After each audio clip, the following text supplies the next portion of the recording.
अस्सलाम वालेकुम मेरे समझदार पाकिस्तानी। मेरा नाम रेहान तारिक है और आप मेरा यूट्यूब चैनल और फेसबुक पेज देख रहे हैं। करोड़ा दरूद आका दू जहां नबी मेहरबान मोहम्मद मुस्तफ़ा सल्लल्लाहु अलैहि वसल्लम पर।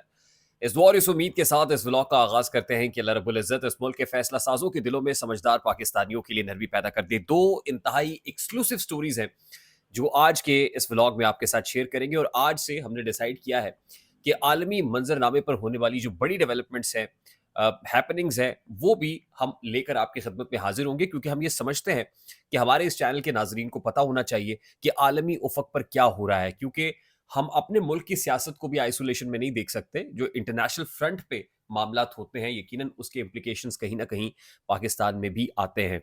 तो एक इंतहाई इंपॉर्टेंट और डेवलपिंग स्टोरी है जो इंटरनेशनल फ्रंट से है, वो आपकी खिदमत में हाजिर करेंगे। लेकिन उससे पहले, क्योंकि हमारे जो व्यूवर्स हैं उनका ज़्यादा इंटरेस्ट पाकिस्तानी सियासत के ऊपर होता है, तो पाकिस्तानी सियासत से रिलेटेड जो इंतहाई अहम और इम्पॉर्टेंट स्टोरी है वो सबसे पहले आपकी खिदमत में हाजिर किए देते हैं।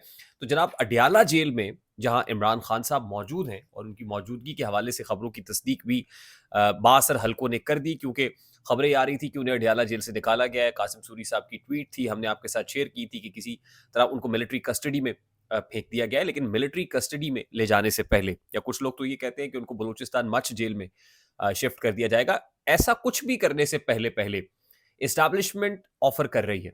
और इस्टेब्लिशमेंट की जानिब से जो पेशकश इमरान खान के सामने टेबल पे रखी जा रही है, वो एक अहम शख्सियत के जरिए से पैगाम रसानी हुई है। वो अहम शख्सियत जो अडियाला जेल पहुंची और इमरान खान से मुलाकात हुई, हमने अपने ज़राए से मालूम करने की कोशिश की कि वो अहम शख्सियत कौन है। अ, हमें ये पता चला, और हमारे सोर्सेज ये कंफर्म करते हैं कि इमरान खान से जो मुलाकात हुई है वो उनकी अहलिया यानी बुशरा बीबी की हुई है। और बुशरा बीबी की रात गए अडियाला जेल में इमरान खान से मुलाकात हुई है। अब मल्टीपल सोर्सेज से हमने ये पता लगाने की कोशिश की, और हम तक जो खबर पहुंची है वो यही है कि जो शख्सियत अडियाला जेल में पहुंची, वो पैगाम रसानी का काम करने के लिए पहुंची, मैसेज लेकर गई। और मैसेज क्या था? मैसेज ये था कि खान साहब अपना बोरी बिस्तर गोल करें और यहाँ से चले जाएं। यहाँ से चले जाए से मुराद ये है कि बाहर कोई ठिकाना ढूंढे। अब ये ज़ाहिर है, हम एक अरसे तक ये बिलीव करते रहे कि इमरान खान को बाहर भेजना, जैसे जेल में रखना इमरान खान को हीरो बना रहा है, वो उसको नेल्सन मंडेला बना रहा है। जेल से बाहर निकालना उसको एक इनकलाबी बना देगा, वो बाहर बैठ के भी बात करेगा। लेकिन लगता ये है कि अभी तक इस्टेब्लिशमेंट को इमरान खान साहब का के पास, उनके पास जेल में रखने के अलावा कोई ऑप्शन मौजूद नहीं था, इसलिए उनको जेल में रखा गया। लेकिन अब जेल में रखने से भी जो वो कहते हैं ना, इरादे दिल ज़बां जाबाज़ियाँ नारे, ये आए दिन के हंगामे, ये रंगारंग तकरीरें, आए दिन को प्रोटेस्ट शुरू हो जाता है। वफाकी दारुल हुकूमत इस्लामाबाद में लोग पहुंच जाते हैं।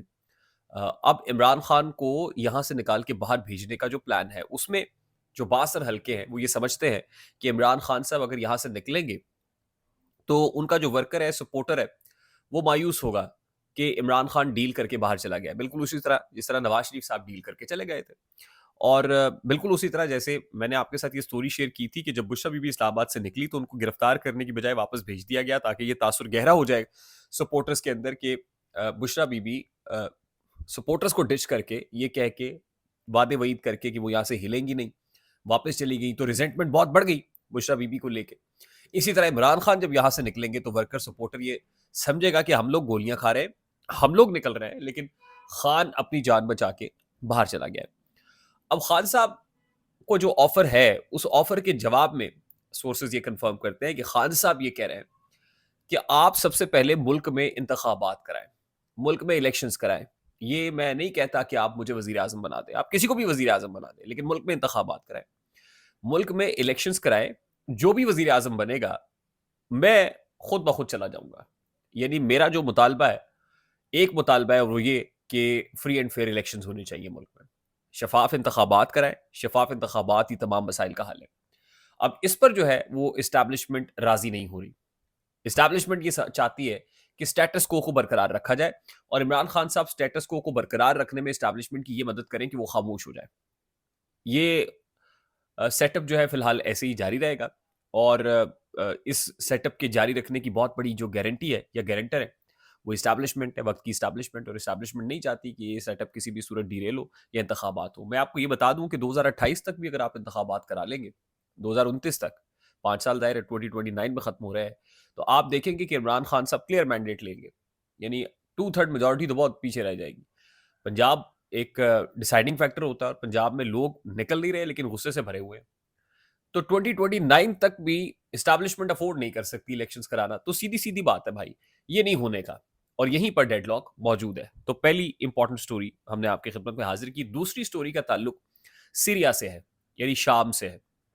शाम जहाँ पर खाना जंगी एक बार फिर छिड़ गई है, वो मुल्क जो 2011 से ऐसी सिचुएशंस को देखता रहा है और नॉर्मलाइज़ भी हो जाते हैं। अब हम जो सोचते हैं कि यार सीरिया के अंदर, शाम के अंदर तो ये चीज़ें होती ही रहती हैं।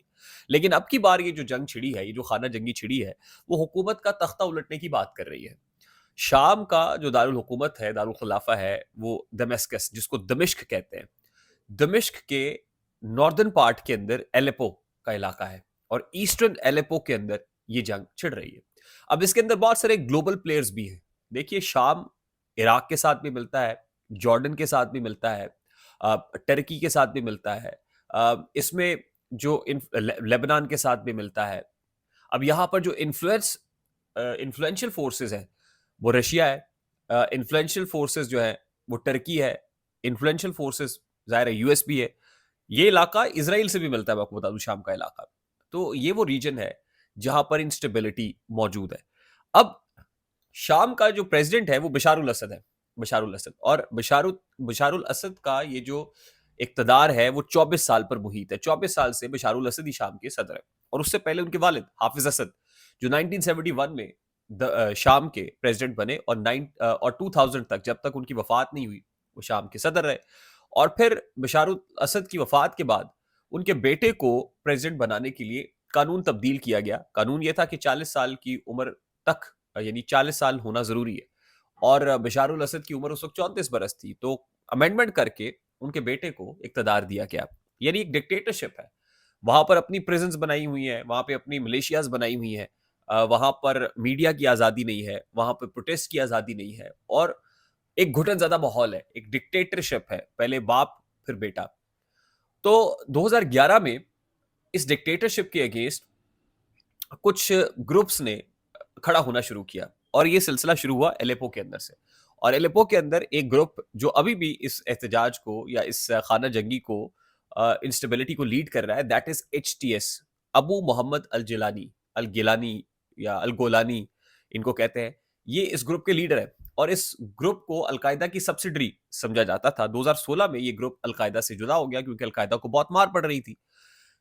ये ग्रुप जो है वो जाहिर है बशारुल असद रिजीम के अगेंस्ट है और इस पार्ट के अंदर, यानी नॉर्दर्न पार्ट ऑफ दमिश्क and eastern part of Aleppo के अंदर जो ग्लोबल प्लेयर्स हैं, मुख्तलिफ ग्रुप्स हैं, वो आपस में लड़ रहे हैं। HTS है, कुर्द ग्रुप भी है। कुर्द वो है जिनको टर्की सपोर्ट करता है।